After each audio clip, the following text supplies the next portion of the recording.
Hello Total War gamers, my name is Deacon and welcome to my Total War channel. Now, would you want to play Warhammer 2? That's the question I'll try to help you get answered for yourself as we play through this review campaign of Warhammer 2 with Tyrion and the High Elves. We're gonna have loads of battles, loads of fun. Also do check out my other review series in Warhammer 2 because I'm gonna do reviews also for the other three races. This one is the first coming up, so please bear with me while I create the rest, but there will be links in the video description down below. And if indeed you're enjoying this kind of content, give this video a like, stay subscribed by hitting the subscribe button. Like now, seriously. And well, I've played the Total War series since Shogun 1 that landed in the year 2000, and since then I've easily clocked over 10,000 hours in the series as a whole. So you can trust me to point out the things you'd want to consider for your gaming experience. And I'm sure if you stick around and watch this video till the end, you should be able to decide for yourself whether you want to play Warhammer 2. And then at the end of this video I'm going to ask you whether you feel this game is worth playing for you or not. So do participate as we go on, play our campaign and review the game. It's going to be very interactive, so brace yourself and get ready. The reason I'm doing an interactive review campaign is to create an opportunity for us to discuss the game in depth, rather than just throwing a single video at you, asking you for opinion, or simply giving you my opinion. Instead, I'm not going to rate and I'm not going to judge. The judgment is yours, and we'll discuss this game based on its own merits. So remember now, this is not just Total War, it's just as much Warhammer, and we need to factor that in. We can, however, compare this game to Warhammer 1, and while we do that, do keep in mind that Warhammer 2 will merge with Warhammer 1 in the Mortal Empires campaign eventually. So there's loads of stuff that couldn't possibly have changed when going from Warhammer 1 to Warhammer 2 without losing the possibility for that merge. So as you can already feel, we're gonna have loads to discuss. Now if you're already playing this game, give a shout out in the comment section below. Just pause the video now, scroll all the way down and just say hey, hi, I got the game, whatever. Now personally I haven't touched the game yet, just I've spent like 5 minutes tweaking my graphic settings and sound settings.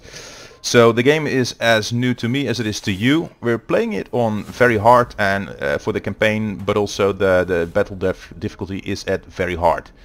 There's not going to be a time limit on any battles. We're not going to listen to advisor help, and we're going to figure out for ourselves. The very hard difficulty disables the option to enable the campaign introduction. So enough talking, let's crack on and get Tyrion started.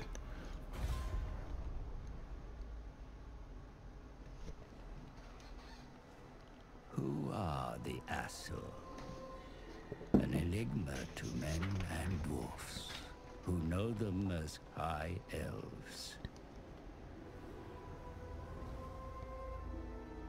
At the center of the great ocean lies Ulthuan, a paradise created by the Old Ones. But when the stellar gates collapsed, demons flooded the mortal plane. All was lost until Anarion the Defender strode forth. The first Phoenix King vanquished the demons with the aid of the Archmage Calador Dragontamer.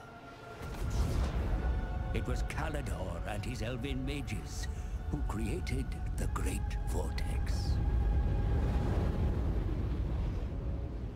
A swirling maelstrom that siphoned the excess magic, withering demonkind.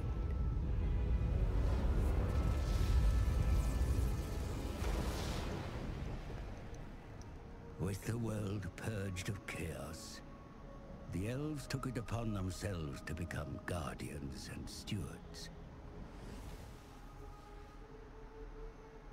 The twin-tailed comet is oft seen as an omen. But this time, its wake brought great peril.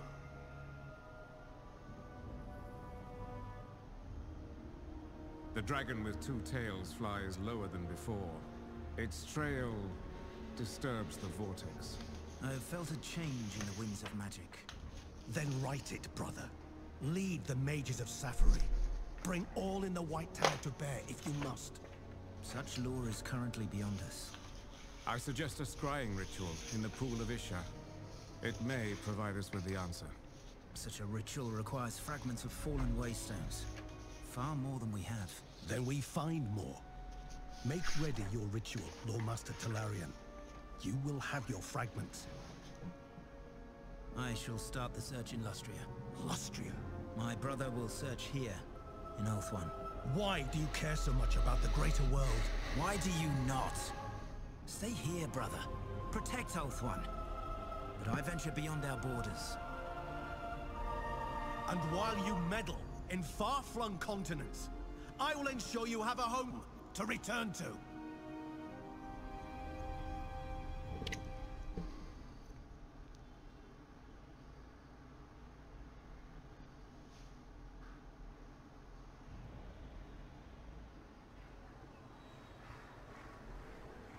Fellow Azure, rally to my banner. Ulthuan is under attack, and the great Vortex imperiled like never before. The Druki invade us in number. No doubt Malekith or his twisted crone of a mother have sensed weakness in the Vortex. Their attack is blatant. They come directly for the sea gates of Lofern. The seat of the Phoenix King must not fall.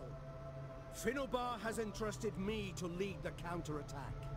Join my cause, brave Azure, and together we shall overcome. The Druki cannot be allowed to despoil the sanctity of Ulthuan. Draw your weapons, and by Azurian's will shall we prevail.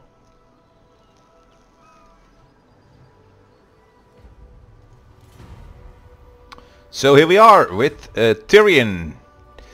Now, Tyrion is a high elf. We're being issued a couple of missions here. There's loads of races in the game, and we're gonna be able to play as 4 of them: the Skaven, the High Elves, the Dark Elves, and the Lizardmen. Now, obviously, we're right now playing as the High Elves. I myself am a humanoid, but that won't keep me from showing you all the races in the game. So just hang out in my channel, and you'll get to see them all reviewed. The first thing you really need to understand is that I'm curious about you. I'm curious about my viewers, how they feel about the game, how they feel about YouTube videos related to the game. So curiosity about my viewers is what drives me to make these videos. In other words, I'm doing this for your feedback, and it's important to feel this. If I don't get feedback and comments, I'm getting shit for my efforts on this video. So you'll see that on air date my videos are not monetized, so there's no ads here. And maybe come 2018 I'll change this, but if you're viewing this in 2017, most likely it's not monetized. So please do participate in the comments. And I think the first question to ask in this review is whether Warhammer II Total War is an improvement over Warhammer 1. So if you have an opinion about that one, please head over to the comments. And for this review, I'd like us to focus on gameplay. So I'm not going to go in depth about graphics or cinematics. However, that doesn't mean you can't say how you feel about them. So if you think they're like top notch, please do mention, or if you think they're underwhelming, just point that out in the comments. Now, here's the thing about the comment section, and it's important you get this. However you think of or feel, there is no right or wrong. It's just your opinion. So in the comments, please be respectful of others' opinions, because I don't like to spend time moderating the comments on my videos. And I don't mind if discussion gets hot, because after all, that's what the review campaign is for. So with that out of the way, I think there's actually a big chance that you might be new to the Total War series. And so I'd like to know, are you like the casual Warhammer player, or the casual Total War player, or more like either a Total War or a Warhammer veteran? And obviously just put that stuff in the comments. For the rest of the video, anytime I'm asking a question, just go ahead, pause the video, write your comment in the section down below, and I won't keep mentioning that is what this video is actually about. So let's see, the game is giving us mission, and it is also giving us mission rewards. And I see there's 3 different types of currency here. There's like treasury, influence, and wave fragments. Kind of compares to Warhammer 1, where you also had different currencies and they became more important as the DLC progressed, with Bretonnia having their peasant economy and the Wood Elves with the Amber economy. And then of course all the races also had their mechanics like fightiness and so on. But this I think has been implemented more progressively, really. Now the currency that we just saw are over here. 5,000 treasury, predicted income. Here we have influence, and this is our progression in wave fragment details. So for the High Elves it's all about gold and influence and wave fragments. And this turn we are gaining 1 wave fragment from a building. Influence doesn't seem to go anywhere. However, if we do play our mission, which is to capture a settlement belonging to the Cult of Access, we get +2 influence. And if we enhance perfection by building a Lothern elven village, or an elven village in Lothern more precisely, then that should give us a reward of 500 gold. And also I'm supposing that once we complete it and the mission is completed, it's probably going to trigger issuing another new mission that may have better rewards. So there is this like mission driven element to this campaign that hopefully makes it more interesting. Now money wise we are making money. We have an income and some upkeep. Deduct those and you'll get 1420 on the next turn. So we've just issued a building instruction. We're gonna have to take the glittering tower, or any settlement basically.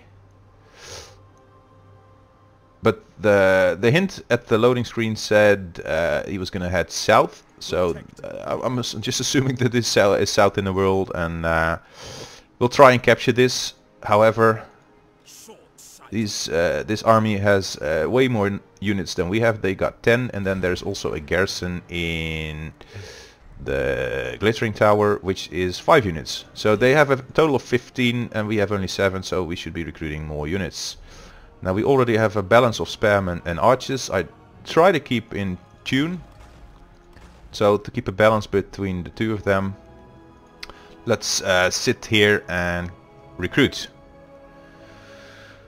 And then in terms of gameplay plan, there are settlements around us like this one, which is currently unsettled. However, 2 of those belong to a rival elven faction, and we're gonna try and complete provinces. I'm kind of a completionist. I own all the Total War games and all the DLC, for example, so I just it's a little disorder I have, I guess. But anyway, I'm probably gonna work by the same mechanic in the game. Now there's diplomacy. Let's see if we have anything interesting to do here. Of course, every faction has its faction benefits, and let's see if we can get non-aggression, trade and military access. And they have accepted. Defensive alliance perhaps. Oh, they've accepted. Nice. Now who else likes us? Savory does like us a little bit, but not anymore. So there's nothing to do here, and then if this is the 3rd best option, then of course they're also not going to deal with it. So in terms of relations with the elves, they kind of hate our guts. Now normally I would like to have legendary lords, so if we can confederate with Teclis later in the campaign, that'd be nice. Of course I cannot mention these things due to previous experiences with Warhammer 1. In terms of technology, these are all settlement locked, as was the case with many technologies in Warhammer 1 as well. So unfortunately there's nothing we can advance at the moment, but once we construct a rally field, we should be able to get military advancements 1, which of course is interesting, and this is unlocked when we build an elven embassy. So we'll have to see in our building browser where is the embassy. It's probably going to be something like Elven Gardens embassy here. So it's one of the infrastructure buildings that comes in tier 3. So we're kind of far away from that. So let's just first focus on military advancements. And for that we need to build, come again, the rally field. So where's that? This is the rally field. So once the settlement is upgraded in 3 turns, we can build this in 2 turns. 5 turns from now we can start recruiting, advancing our military tech tree. Now just to advance our gameplay for a bit, I'm gonna hit the end turn. Yeah. Notification settings. Do we really want to be notified when a garrisoned lord hasn't moved, or when a building upgrade is available? Let's stick that on. Anyway, here we go. Next turn. Now, if you are the kind of person that enjoys role-playing games. By the way, if you like role-playing games, please give a shout out in the comments. I did tons of those, mostly BioWare, in particular the KOTOR series, and also Baldur's Gate. I still play Baldur's Gate every now and then. So if you're an RPGer, let me know. And the second question related to that is, how do you like the RPG element of this game? Because right now it's pretty like mission driven, or story driven perhaps. Is that really your thing or not?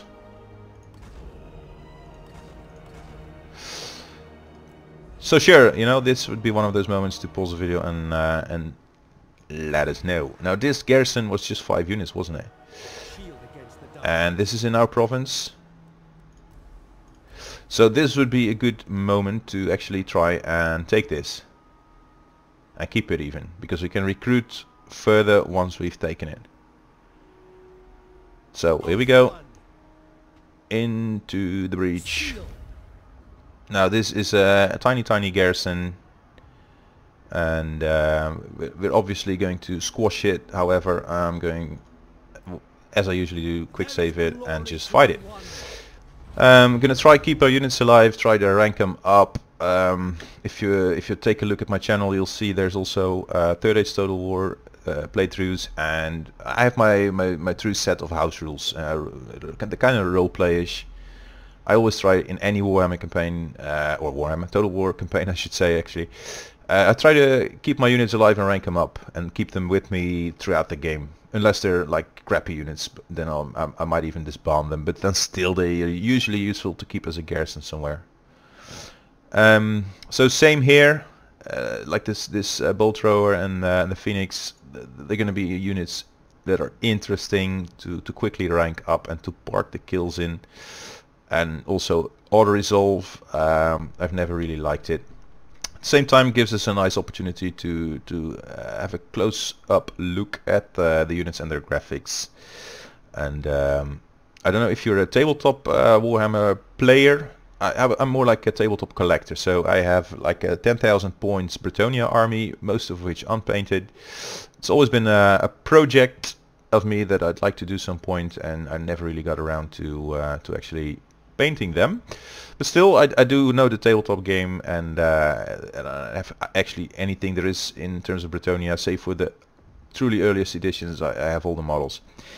And well, if you're a tabletop player, let me know. And then the second question is, how do you think that the tabletop models have been translated into this game? Because there's only one way to depict them, and we've all seen probably the trailers of also the Phoenix and so on, with the sparks coming off.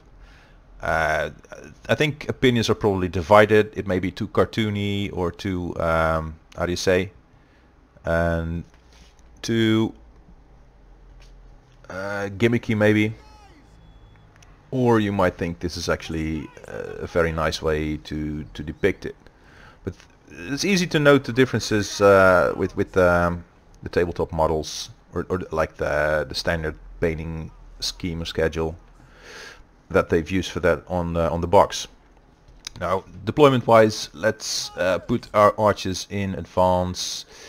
Let's put them in skirmish mode, spares behind, bolt thrower at the flank, Phoenix as response, Tyrion also on this flank, Tyrion actually on the other flank, and let's go. Now XP is interesting for, they're actually going to come towards us. XP is interesting for the larger units. Let's put this on multi-shot round. Probably gonna hurt infantry a bit more. Now I could send in Tyrion and kill them all off just with him, but he's not gonna have chevrons on his unit, so XP for him comes by winning victories. Well, actually this Phoenix, which is also a single unit, monstrous beast, he's gonna enjoy XP by actually doing his own killing. And like I said, we're probably going to do away with the rest of the units. They're kind of expendable, but the Phoenix is going to be more fun to keep around. Oops, I just hit the scroll button one times too many. He probably behaves, I suppose, as the eagle. I think when the running animation, to my feeling, is quite similar to what the eagle does, the great eagle in Warhammer 1. Okay, let's fly over and oh, oops, I dropped that a little bit too early. Now drop it, boom, and again we did that too early. So now I get a little tooltip. Here's a tooltip. So there's actually a tooltip that you should notice if you fly over and use abilities, and I just hope that the kill counts, I can't imagine any differently, but of course the kill count of the bomb spells, they should be attributed to the unit, and similarly, oops. Now the funny thing is those archers, they seem to know exactly when to move away from the AoE spell, see? That's not really spell, but boom. If I hover over, then they get an idea of where my thing is going to go. Boom. I wonder if they respond, if they're programmed to respond to the... Oh, now we've already won. They could be programmed to respond to the tooltip, and then it would make sense to not use it too early, because they will simply run away. I mean, if I were a player and I would see that tooltip with the Phoenix flying over me, that would kind of give it away, wouldn't it?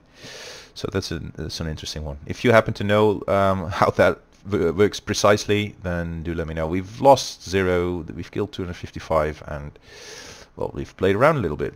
And that's also what this game is about. If I'm not having fun, then I'm doing it wrong. I'm gonna just occupy, keep the public order high. We've ranked up Tyrion. We've gained the Cloak of Beards, and can I click this? There's Tyrion here. Can I click here? Yeah, here we are. They automatically equip the enchanted item, and actually in Warhammer 1 I could have trouble getting these things, talismans and enchanted items, but here it's gonna go alright. Now here's the thing, these are the skills, and actually the whole of the skill tree for Tyrion. Mounts, interesting of course. These are army buffs. I'm supposing this is also, I think this actually applies to only the Tyrion himself. If these are not for the entire army, then they aren't all that interesting. Because you can, let's see what's in here. This is speed, but only for Valerian Reavers and Silverhelm. This is archers, Lothern Sea Guard and bolt throwers. This is Great Eagle, Phoenix and dragons.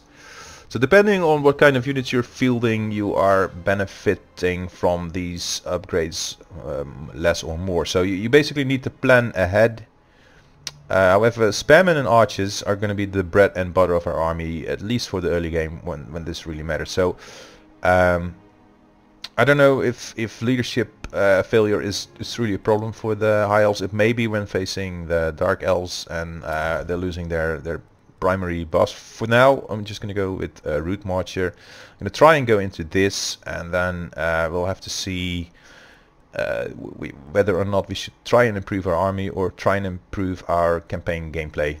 It's a matter of taste, I guess, but I used to go this way most of the time, to just buff up every single thing that is on the field rather than doing solo stuff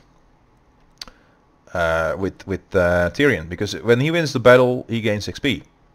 So regardless of what kind of role he's playing. But if these guys, the infantry and the cavalry and so on, win battles, they probably killed more. This is gonna help them kill more, gain more XP and rank up faster, and ultimately become even more effective. So I really like the red line, the red tree. Anyway, that's my feeling. I'm curious though, if you think that the blue one should be the way to go, do let me know. Now this was successful, of course. Yes, we've taken the settlement, we've gained 2 influence, and we've collected 8 wave fragments. Also not unimportant, we've gained a 100. And see, now right away he's giving us another mission, which would be to go that way. Of course we need to control 1 province, but there's of course more than one way to go about it. I'm gonna try and keep pace with the completion of all these missions, but in this instance we would need 1 settlement here to complete a province, or this one along with that one. This doesn't have a no towers, no walls, whatever. If we leave it, they're gonna come over here and take it away from us again, and I can't be everywhere at the same time. Lothern does have a garrison,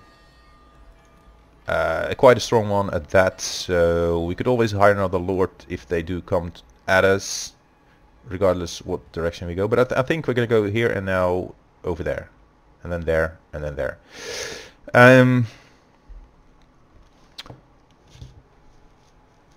So this is my first playthrough with the High Elves. I'm thinking going this way. And of course, serve your cause, gain experience over time, my lord. yes, of course. Be sure to guide their development. Yeah, they gain experience over time. Thank you. Now, diplomacy-wise, let's try and see again if we can do anything. Lady of Ulthorn, I've heard tales of your valor. Let us sit and talk together. Yeah, let's do that. Trade, how about? No, okay. I think this unwise. Oh, then don't do it. Just non-aggression then. Absurd. Okay, just go away. You called? You Yeah, have a I called, proposal yeah. for the Assyrians. So our relations with the other elves aren't precisely very good. However, they can all be destroyed, they can kill each other, and we don't lose out on anything. We can recruit our own lords, and that's basically all you get from them when you confederate. So whether we conquer them or confederate, nothing won or lost there. The only thing that matters is tax list. So I wouldn't want to kill my own brother in a war. That's basically it. Now that also touches on how to play a campaign like this. You could either try and go for a loreful campaign and try and stick with the general, how to say, I thought I disabled CPU movement. Anyway, to lore or not to lore, that's the question. And of course, yeah, I think any Warhammer fanatics or fans, they probably know the lore. I know a bit about lore, but then again, not too much. No missions. We've recruited units, and this is also about the only opportunity we get to recruit anything else. We're still building, so we have to wait. We don't have money anymore. We are still making money. We do have money, but we're not making that much. However, I prefer to have troops now and worry about money later, because I can always disband to reduce my to reduce the pressure on the upkeep, than the other way around. So there you go. But lore. First question, of course, would be whether or not you care about the lore of Warhammer as a player. So if lore is your thing, do give a shout out in the comments and let us know. Related to that, how do you feel that the lore has been translated into this game?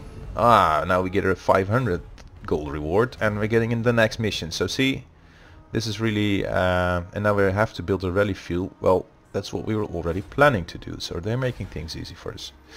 Upgrade the rally field. And this, what's this? I need economy buildings. Is that infrastructure? I guess this is income, this is growth. Now I don't know about growth and replenishment, but income I do understand. Is there any public order thingy? Yes, this and that also generates income, although only a very tiny bit. However, for now we're actually gaining. We're gaining public order. However, when we move Tyrion out of here, what happens to the public order? It's now going to decrease. So we're not going to pull him out just yet.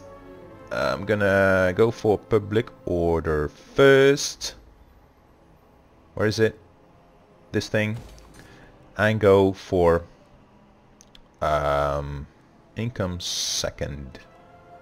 This is going to give us income. And growth, yeah, we'll do it later. Oh, let's do it now. We'll create revenue by just go and conquer stuff. Yeah, so now we're still in the plus. Once this completes in 2 turns, we get a little buff to our public order. And now we still have a bit of money that allows us to recruit just 1 unit. So archers or spares, let's go spares in this one. And getting the feeling that unless we complete some sort of mission, we're running our cash dry and should really move on and siege something. Also, I'd like to have an agent eventually to see what goes on and not be ambushed or surprised. But okay, hey, we've taken this course, let's follow through with it. So translation of the lore to the game, if you're of the opinion that it hasn't been properly done, please do point out exactly what you see and what makes you feel that way, because well, it's kind of hard to go have a discussion without motivations. And I can put in my overlay stuff. Now, hello. We are being attacked by the cult of excess. Or no, they're not even attacking. Then it's up to us to attack them, wouldn't you think? So we have another spare unit in our bunch. Again, we are issued another mission. Now we need to upgrade it to an elven town. Well, as much as I'd like, we've built the growth. We are building the growth building, aren't we? But still, since that first mission that gave only 500 treasury, the rest has all been in the 3 different types of currency. So eventually that's going to be an interesting thing to spend. Of course, the wave fragments are all here to progress our rituals, and this actually makes us win the campaign once we get to the end of it. The influence points, we have only 2. And what I've seen in one of the previews is that you spend them on lords, for example. So if we were to recruit a lord, which we don't have the money for, then this princess here costs... She doesn't really look princessy, does she? Kind of ugly. I would think high elven princesses to be a little bit more sexy, pardon me. But then 60 influence for a lord, 30 for a prince, 15 for just a respectful prince, and here are the the non-influence lords and ladies, princesses, but they are careful, which is actually positive. Oh no, this it takes influence. But ill-prepared doesn't sound very well. No, it isn't.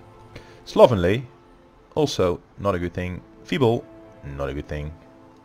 Disorganized, not a good thing. What does it do? Upkeep. Now, for the first lord or lady, this one I do like the portrait. So I think what weapon strength minus. Oh, jeez, this is really bad. However, we're not about to recruit anything, but that's what influence is for on the one hand, and the other would be, this is rights, this is intrigue at the court. Here we can improve relations with the people who hate us or hate us the most, like Calador, Gothic, Illyrian, Savory. I guess it starts with the guys who hate us most in our own race, and then no, it doesn't. There, I can't discover any specific order. It's alphabetical. So this is just alphabetical in terms of your own race, and then whatever's not your race. But to improve with Calador, we would need 5 influence to improve it by an unknown amount. So as I've said before, if they want war with us, we'll just kill them. I mean, what else are we going to do after we've wiped out the High Elves here? And Tyrion in particular is a lord for battle, so what the heck. Anyway, that about currencies, and well, it adds to the complexity of the campaign game, and well, that might be your thing or might not be your thing. Of course, the rest of the Total War series, save for Warhammer 1, is all historic. Now, I'm the kind of person, I love history. So if you love history, you're like me, do give a shout out in the comments down below, and I'd like to hear. But historically, the historic games, they have a lot more complexity to their empire management. Or at least that's what I think. If you're new to the Total War series thanks to Warhammer, and that's your thing, I wonder how you feel. There's management involved in campaign, and it's all about balance and difficulty, and that might add some immersiveness for you, or you might be the kind of person who thinks, just let me fight the battles and make the campaign management easier. I'd like to know. Now, I don't see a magic pool. I guess we don't have any magic users, so there's also no reason to tweak any settings in that regard.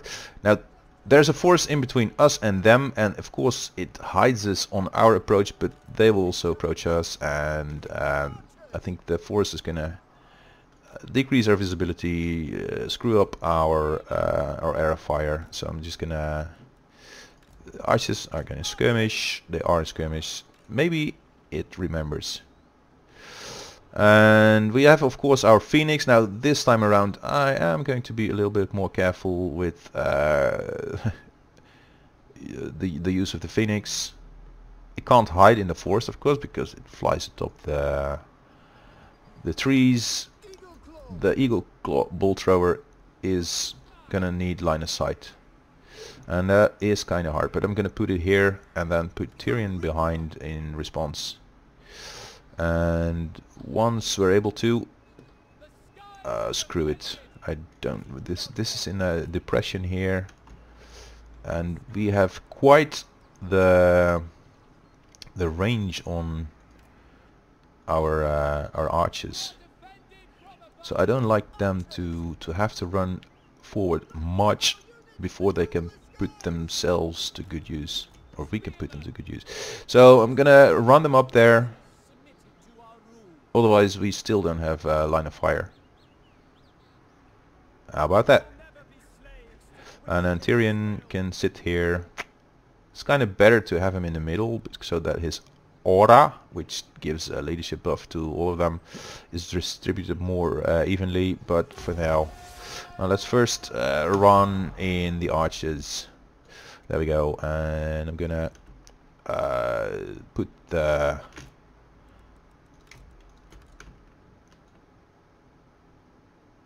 spearmen in behind. However, I don't wanna screw up the line of sight of my bolt thrower, so I'm gonna hang back with one of the spare units, which has already opened up. Now last time we put it on multi-shot, but that it would be nice if the game actually remembered, like a cookie. Put cookies on my preferences on the units, please. Now the Phoenix is gonna go to the back. No need to tire it out. Tyrion is gonna sit here and maybe intercept something. I don't know. Right now all seems to be well. These guys, they are shock cavalry, they are not missiles. So what might be fun is to actually fly over them and oops, we're gonna have to intercept, and I'm gonna move back Tyrion for now and then charge in again. Now I would say the Phoenix might be open. Now I'm gonna pin them and charge them with my spares. There's another unit of spares that is not currently occupied, so let's do that. I have no clue whether or not I'm actually damaging my own units. This unit of spares is being damaged way too much, but it is drawing their fire. I'm gonna retreat with it and put these spares on them as well. Let's also put in Tyrion, and I'm gonna go for the dark charge over there. Now our archers are gaining the XP that we like. There's still no reason to put in. I'm gonna make sure these guys replenish. So our Phoenix is here. Look at the High Elves here. Phoenix in the back. Now it resembles this eagle.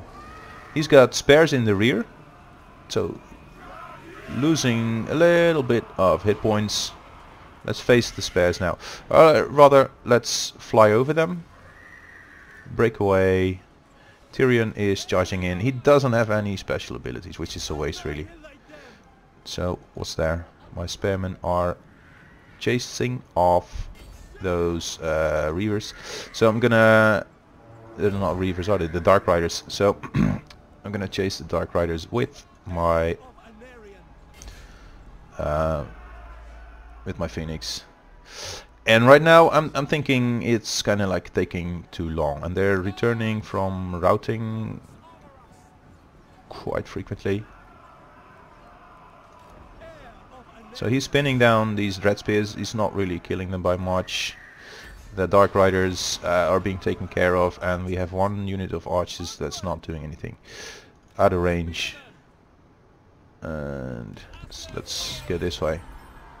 Now we've beaten them again, and we've lost half unit of spares to 2 half units, which is just fine really. I'm gonna save the replay. So look at that, we've lost 72, and this is very hard. Now they were in speed march stance, so there is the fatigue that applies, and it's a kind of dumb move to just run up to us and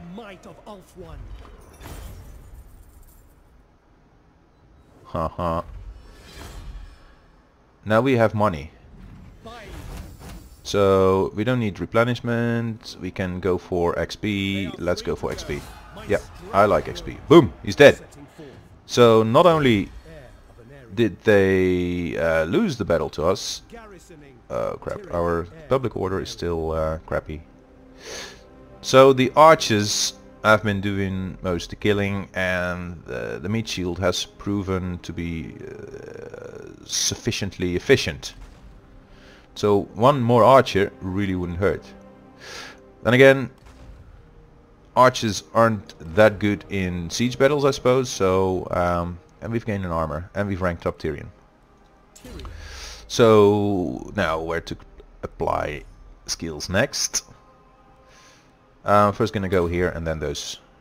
That's still those. And then we'll have another review of whatever matters. We've killed an enemy in battle. Deacon scratches his beard. I'm a beard guy, so if you're the kind of person who likes beards, you're a beard person, a beard man, or you have a beard, give me a shout in the comments, and I feel for you. I think the hipster age is probably over. I don't know, but I like to keep my beard really. 1 surplus, 1 complete mission issued. The Elven Town, we know that. We're also getting the event messages of the start of the turn.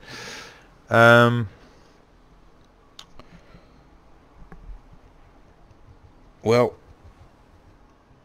this, like I said, is very hard difficulty, and even then, I think for so far, I'm feeling just fine. You know, we'll have 20 units to march out with. We're still in the positive, and we're gonna march on Angadio. So campaign difficulty very hard, and battle very hard. So what kind of difficulty setting would you be playing? As you may know or may have seen, that you can go on like easy, normal, hard, very hard, and legendary. Now legendary, it just doesn't suit me because you can't pause any battles, and way too often I do have a reason to walk away from something. We have a successful mission completed, but no wave fragments. But we have the rally field, so we can start our technology now. And now it says research your technology. How smart, how kind. Mission issued. We're gonna have to search a ruined settlement, like this, I guess. And then we get 6 wave fragments. Wow. And influence. But right now we are only at 3 influence. So to grind us all the way up to a good lord is gonna like take forever. So I'm not gonna easily spend the influence on anything else but lords really. Negative growth crap. So attack. Of course military, and it's only 1 turn. That's disappointing. Anyway, may not be so bad. So, what is the preferred difficulty level for you? Would you play hard, very hard? Like I said, I don't like legendary. It just doesn't fit with my real life. And well, as I've said, I've played all of the games in the Total War series for way too long. I have nothing to prove really. This is just to keep me challenged and not under challenged. And I'd like to hear from you what your preferred setting would be, and if you have a beard, if you haven't already. Kotik, how about What would you have the Asur do? non-aggression now? Impossible. Bye bye. In where are they even?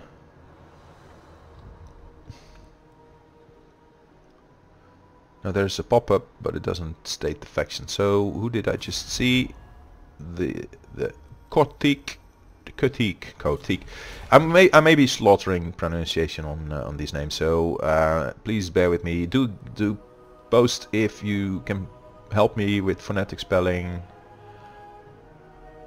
Where is the Kotik? Where are they? I only see banners, so it's this banner. No, it's. Can I offer assistance? Kotik. It looks like what is it? Oh, zoom to faction. Select and zoom to faction. Okay, so yes, right. I haven't particularly zoomed now, have I? It's just we have visibility on them somewhere, but not really. Where's the Kotik? Anyway, I can't be bothered right now. Yes, we are here. And we spent our movement, so we're gonna fight them. Rovaran. Now, names are also a lore aspect. If you have any names for units, for lords and heroes and so on that are true to the lore, please do suggest them in the comments and I will take them along. What I will not do is fantasy names that are not true to the Warhammer lore. That's my silly roleplay kind of thing. That I just have to keep true to that. So diplomacy, we're not really doing anything. And what's this now? Oh, it doesn't pass the turn because we can upgrade the manor. Now let's upgrade the manor and then pass the turn. Of course, it's part of the complexity of the campaign. Can we go to the end turn now? Wow. How do you feel about the politics in this game? Oh crap. There goes my province. Those guys are taking it. Okay. And they are running away from me. Maybe what they sent over towards us was their army. Ah, we've researched the technology. And wonderful, we're gonna have to research more. So, trumpeters, archery prowess, yes. Because that's, however, spare wall, weapon strength for the spares. We're probably gonna fight a siege anyway. And then spares, whatever. We'll lose both spares and the other thing. And here we are, sieging. Is fortified, my lord. Weapons will be needed to bring down the walls. Alright. Prepare your warriors for a long siege. Here is now the siege battles. In Warhammer 1 they were extremely lengthy just to get anything built and done. And lookity look, this is going to take us 6 turns just in terms of building stuff. So I might call it quits at 3 with 1 ram and 2 towers. Just do think, okay, what's your opinion? I know this is a very controversial one, so rather than stuffing you my opinion right away, I'd like to know how you feel about how the siege battles are. This mechanic at least is going to take 13 turns to siege them out, and well, I would like for that to be a little bit quicker, and for the actual, I'm going to give it anyway, the actual battles on campaign, if they're still the same to Warhammer 1, which is what I'm hearing, then they haven't really changed. So, but let's be respectful of each and every opinion.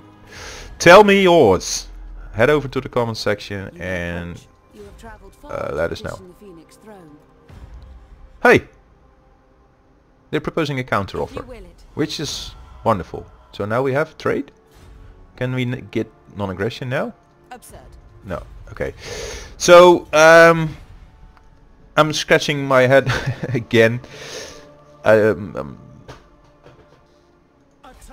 Any opinions about the diplomacy system and the campaign difficulty? Would you like more micromanagement? Would you like it to be less? I'd like to have a discussion on that. And also, if you have any questions for me that you'd like me to answer, whether, okay, you know I'm a beard guy, but all that kind of stuff. Also, if you have questions about the gameplay that you'd like me to ask other players about, then let me know, because we'll take it along in our next episode. So there's quite the number of things that we have discussed, also quite a lot that we haven't discussed yet or haven't seen. We're only a couple of turns in, but let's take the measure of the game based on our experience so far. I'll ask you the question, is the game worth playing it to you? And please comment down below. And what I'm going to try and reserve for later is to have discussion with you. Any input from the viewers. Also, let's see if we can get a discussion going about the learning curve of the game for anyone who's new to the series. Then if you're an owner of the Warhammer 1 world, I can imagine you'll be playing the Mortal Empires campaign. Have you played any of the mini... don't ask them now, I'm just gonna give a little teaser topics for the next. So the old world campaigns, the Vortex campaigns, will they still be played after Mortal Empires is done? I want to go about a little bit into the storytelling element of this game, the voice acting, the macro in battle, or the micro actually, the micromanagement. There are no naval battles so far. How do you feel about it? That kind of stuff. Are we going to use mods? Which things need to be patched, and so on and so on. So we're still loads away from covering the entirety of the game. You probably made up your mind already and put your comment down below about whether or not you're going to play it or like to play it. There's plenty more to hear about in the next episode, so stay tuned. And this concludes our episode for today. So if you have any questions for me, just drop them down below. And I'm going to thank you for participating in this discussion, if indeed you have. Thanks also for watching the video, and do leave a like if you appreciated my efforts in making this video. Feel free to also share with your friends. And well, I said there's plenty more coming up, so subscribe now if you haven't already. Silent break for the button click. And see you next time.